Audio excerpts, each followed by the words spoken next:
What's up guys, Lowe's Car 50. In today's video, I'm going to be talking about the Terminator Cobra versus the Coyote Mustang, specifically more in regards to the S550 chassis, as that's what I previously had. I owned it for about 4 years. There's many of you out there that find yourselves in a position where you're like, man, like I love both cars, I really like both of them, I want to buy one of them, but I don't know which one to get. So hopefully this video will help narrow down from an owner's perspective what car is best for you. So with that being said, let's get into the video.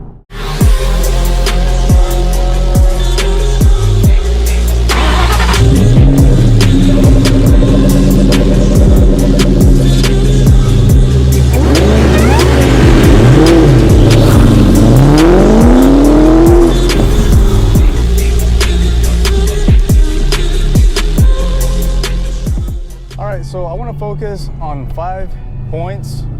First being the interior, second, the exterior, third, the performance, fourth, the exclusivity, and then fifth, the price of the cars. So let's dive into the first topic, the interior. Both the Terminator Cobra and the S550 chassis, or the Coyote car in general, are two different worlds apart, way different. We've got to remember, this car, Terminator Cobra, it's an 18-year-old vehicle. So you're gonna have differences as far as quality and fitment versus the newer models. All right, so for the SN95 interior of the Terminator Cobra, when the Cobra came out, the Terminator, the interior basically stayed the same compared to the GT and the base models. Nothing really too exclusive except for some things such as gauges, the seats and stuff like that, but nothing really too drastically changed. The materials for this car, really plasticky, really cheap, a lot of squeaks, a lot of rattles. You know, it wasn't the best out there, honestly. The main focus of SVT was to focus on the performance aspect of this vehicle. So the interior kind of got pushed back to the side on the back burner. It wasn't really a priority for the SVT team. So with that being said, that's going to be one of the breaking points for many people is, do I want the newer, more comfortable interior versus the older like body style interior? I personally have no problem with the Terminator Cobra's interior because my first Mustang happened to be a 2003 Mustang GT in true blue. It was a premium package, it was a 5-speed. I mean, it was a nice car. So when I got back into this car this chassis about like 7 years later, I missed it. I like being in this car because the main difference of interior between the Terminator Cobra and the Coyote is the spaciousness. In this car, you feel a little bit tighter, you feel more compact. Overall, it's a smaller car versus the Coyote Mustang. But I like that. I like it because it feels more sporty. It feels like you're more connected with the car. It's more nimble. I don't know, it's a nice feeling in my opinion. Now, jumping onto the S550, when I got that car, it had to have 2 things. One being Recaro seats, second thing being it had to have the performance package. In my opinion, I feel like the S550 chassis and even like the 11 through 14 GTs, they have a closer resemblance to the old school first Mustangs as far as the interior. The dash looks a little bit more closely replicated versus, like 64 Mustangs and up. So I really love that aspect. Also, the materials, much more high quality. The plastic isn't as just thin, it's more thick. The body panels match up way much nicer. Overall, it's a nicer car from the interior, it really is. To be completely honest with you. To me, I see it more as of a daily driver's choice as being inside of the car. That's a car that you would definitely love to be inside, to drive it as an everyday car, or for the weekends, either way. The reason I wanted to have the performance package was because it came with an exclusive dash versus the normal GTs or base models. It had almost like a carbon fiber like design, and it had gauges right in the middle of the dash, which is pretty neat. And Recaros, well, that's pretty special. That's a pretty special thing, having Recaros in a Mustang. I'm gonna try to be the most unbiased in this video because I came from both platforms. I love each one. And I wish I could have each one. But at the end of the day, I'm gonna give you my in-person experience, ownership of having both vehicles, and try to just give you the most honest opinions. Now, talking about the second topic, we're gonna jump into the exterior of the cars. So when the Terminator Cobra came out, it was way different, aesthetically way different from the GT and the base models and the Mach 1. And for the Terminator Cobra, you got a whole new front fascia, a whole new rear end as well. You got the new spoiler, the bumper, side skirts, a new hood. I mean, overall, aesthetically, this car was just way different versus the other cars. To me, this car is just a timeless design, has those really bold, edgy lines. As you can see, I'm gonna put some pictures or videos right here, just to kind of show what I'm talking about. But yeah, it's a car that many people love. I mean, they love seeing it. It's a car that it's 18 years old now, but people are still really into them. When you see one, you definitely just break your neck. I mean, there's no way in the world you're gonna miss a Terminator Cobra driving down the road. Now for the Coyote Mustang. The Coyote Mustang, when they came out, it was really different, super different. To me, it's a really sleek design. The car overall, it's a much bigger car than the Terminator from the outside as well. It has a lot close resemblance to like the early Mustangs. I mean, just from the taillights to the headlights with the fins and the inside the headlights. Overall, the body shape, the panel, it resembles a lot of the older school Mustangs. It's a design that when it came out, I was kind of skeptical at first, I'm not gonna lie, until I saw one in person and I saw how they were being modded, especially the performance pack cars. You lower them, you put wheel spacers on them with the performance pack wheels. They look top notch. But yeah, I fell in love with it when it came out. I ended up buying one. I mean, that's how much I liked it, right? And I enjoy that car. I mean, I still love how they look when I see them on the streets. So here's a few clips of how the S550 looks like. This is my car right here, the orange car, my S550 Mustang, nickname Chewbacca. You feel free to check out more videos on my channel. But yeah, that was my car. Some clips about it. Phenomenal design. Really, Ford literally changed the game when that design came out. So next, we're gonna talk about performance aspect of these cars. Now, the Terminator Cobra was the first ever factory supercharged Mustang produced. That was a huge turning point for Ford right there. And it was a huge hit. I mean, these cars were literally the kings of the road back in the day. And they still do a good job defending their position. I mean, you see them still racing against new modern cars, and they do a phenomenal job. From factory, it had 390 horsepower and 390 foot-pound of torque. That's what Ford rated it as, which later on we came to find out that it was so underrated because people were putting stock Cobras on dynos and we're getting about 370 horsepower to the wheel. Now, if I'm not mistaken, that's about 420 horsepower to the crank. Really, a really similar engine to what's in the Coyote. So you got a V8, dual overhead cam, modular engine. Compression ratio on the Terminator Cobra was 8.5 to 1, and it was a 4.6 liter engine. The main thing about the Terminator Cobra, it came from factory fully forged, meaning you got a forged crankshaft, manually forged rods, forged pistons, and you had an iron block. I mean, it's a beefy engine. It really was. It was really overbuilt for what Ford did, but we can't complain because these engines, if properly built, properly tuned on the stock block, you can make about 900 horsepower to the wheel. Well, that's pushing it, obviously. That's kind of pushing it, but it can withstand that kind of power. Also, the Cobra, the 0304 Cobra came with independent rear suspension. That is something really close to what the S550 has nowadays. So that was really a game changer because Mustangs, for the longest time ever, were having solid rear axles, which they're great for inline performance, straight line performance, but when it comes to cornering and stuff like that, there's nothing that can top independent rear suspension. Here's the thing, the Cobra, even though it's such an old vehicle, you can still get so much aftermarket support. like you have no idea. You can still get supercharger kits, exhaust systems, fuel systems. I mean, you name it, you got it.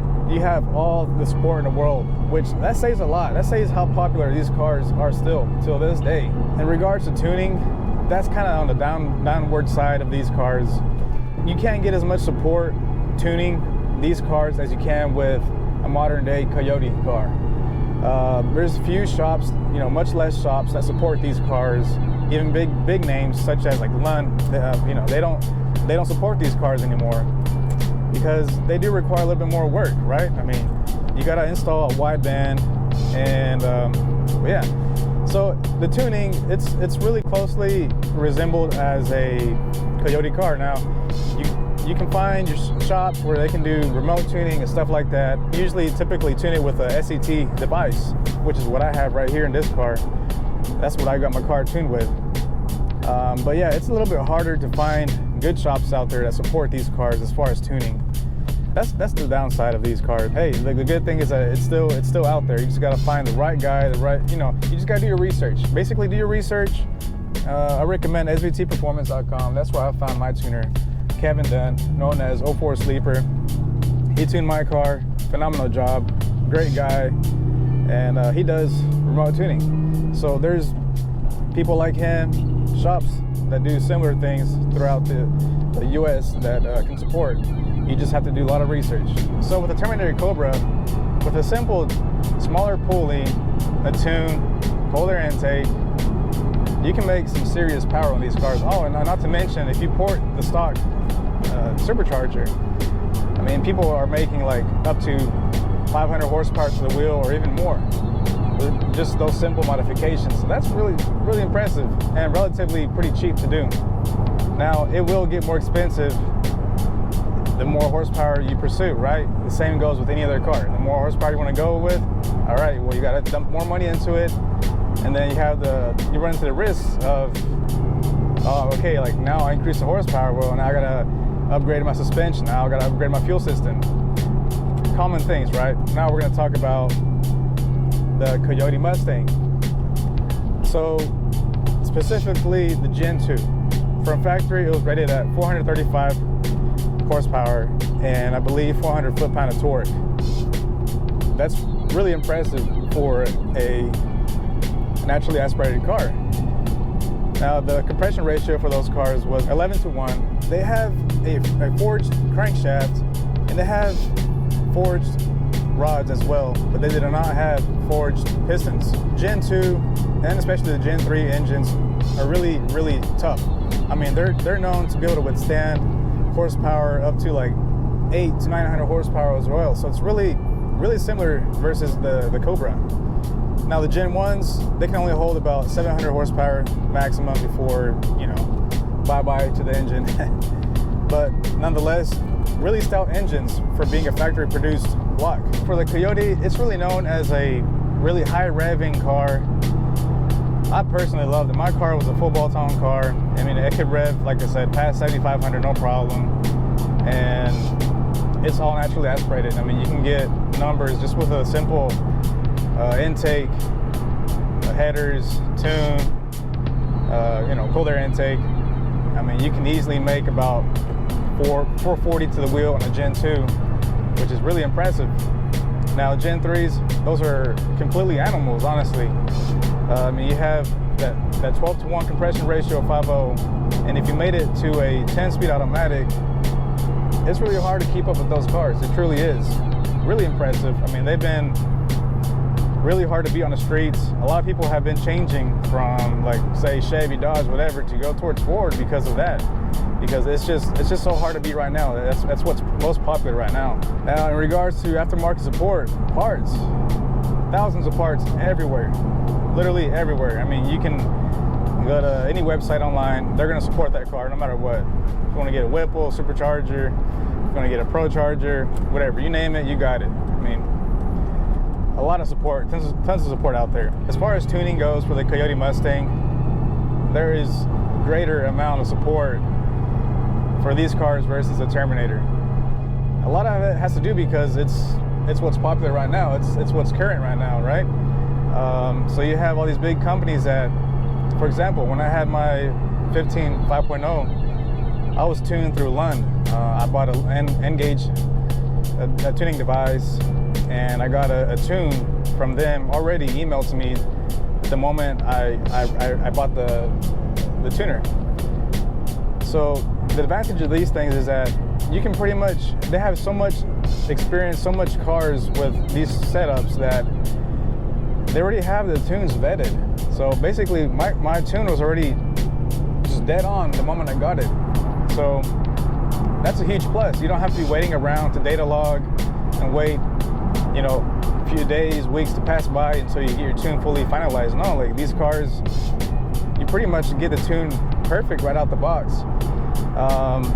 Even if you go with a boost application, you might have to do maybe a data log or two, but after that, you're done. So there's a lot of support out there. You got Palm Beach Dyno, you got Lund Racing. I mean, you have all these different companies out there that support these cars. So that's a huge advantage that you might want to consider. It's a car that if you want power now and relatively cheap, that's the way to go. I mean, like I said, tune, intake, exhaust, E85 on them cars, they're really fun cars. They're really hard to beat, honestly. Speaking about performance, I want to add into the sounds that these cars produce. Each one is really unique. Even though the engines are so similar, they create these really nice sounds. So the Terminator Cobra, it's a sound that just hands down, you just cannot beat. Whether if you do just a catback, or if you do an X-pipe with a catback, or if you do full exhaust, long tube headers as well. These cars are monstrous. They sound really amazing. And the really cool thing about these, which I really love, is that you can really modify the sounds with different exhausts out there to make it sound unique. Not one sounds alike. So for example, if you want to go with like an old school Flowmaster, like chambered exhaust sound, I'll drop a clip right here.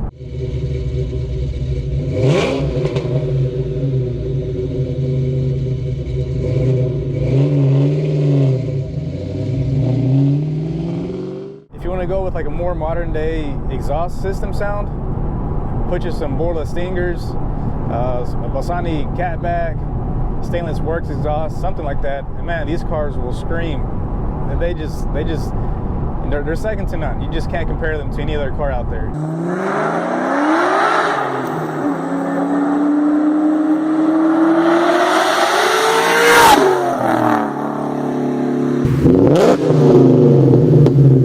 So here's a few clips of a Coyote Mustang. This is my Mustang. I had full exhaust on it.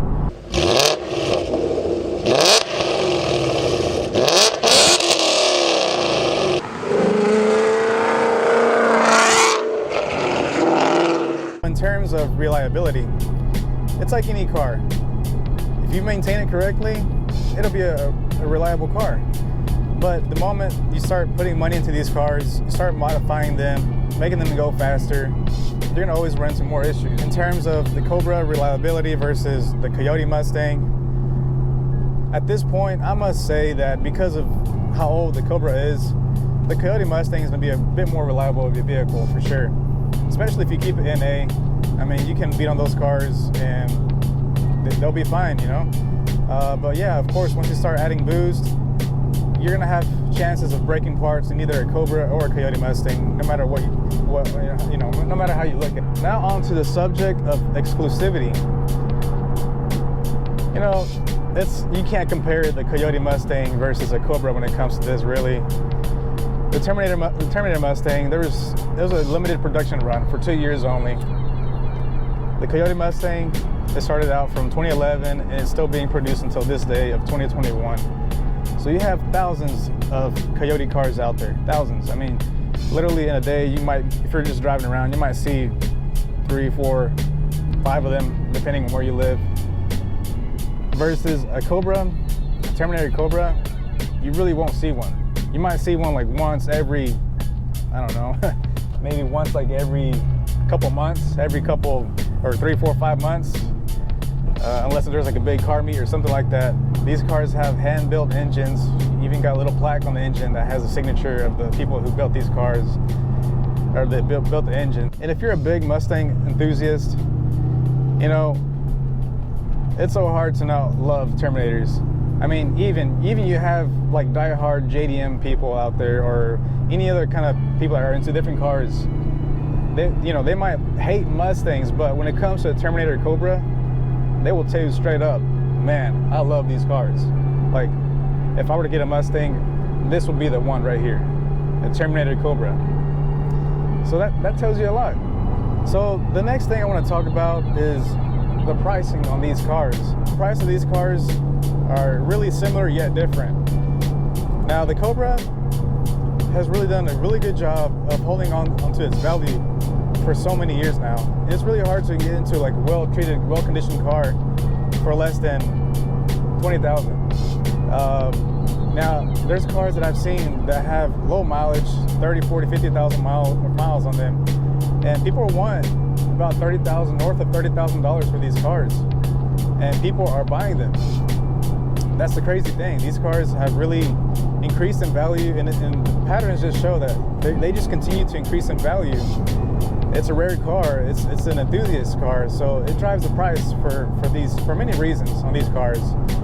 And if you're in the market to buy one of these cars, it's going to be more difficult to get a Cobra versus a Coyote if you're going to be financed, because since it's such an old car, you got to have a hefty down payment for one of these cars. You know, being completely honest, the best way to get into a car like this is cash is king. That's going to increase your chances of getting one of these cars at a good deal, is by having cash in hand. And they're hard to come by too. Whenever there's a good deal that comes up, for example, like on the Cobra page on Facebook or SVT Performance, people jump on these cars. They're gonna, I mean, you'll see it for sale, and then within a matter of hours, days, even minutes, they will sell. Now, moving on to the Coyote Mustang. So brand new, they go for like a base model GT, you're looking at about $40,000. Now, if you want to go a little bit up, you can get the performance package. You're gonna look at about $45,000, brand new. Used. The thing about these cars is that they tend to lose value a lot quicker versus the Cobra. The Cobra, like I said earlier, it holds its value, but the Coyote Mustang, it's losing value over time. But on the upside on the Coyotes is that they're really easy to get into as far as getting a loan for those cars. I mean, you can go to a Ford dealership or wherever, and with a small down payment, you can walk out the door with a car like that, no problem. So there's a lot of differences between the Coyote Mustang and a Terminator Cobra. At the end of the day, it just depends on what you want. What's your goal? Are you looking for a car that, you know, you're gonna drive it as an everyday daily driver, or you know, just mainly want it for a weekend driver? Well, that's about all for my video. I hope you enjoyed it. I hope you found this really useful, resourceful for your own purposes. And just stay tuned for more Cobra content coming up. And I still got a few more videos to do on my Coyote Mustang that I had. And I hope that one future I'll be able to make videos with both this car and an S550 at my disposal. So anyways, guys, thanks for watching. I'll see y'all till the next time.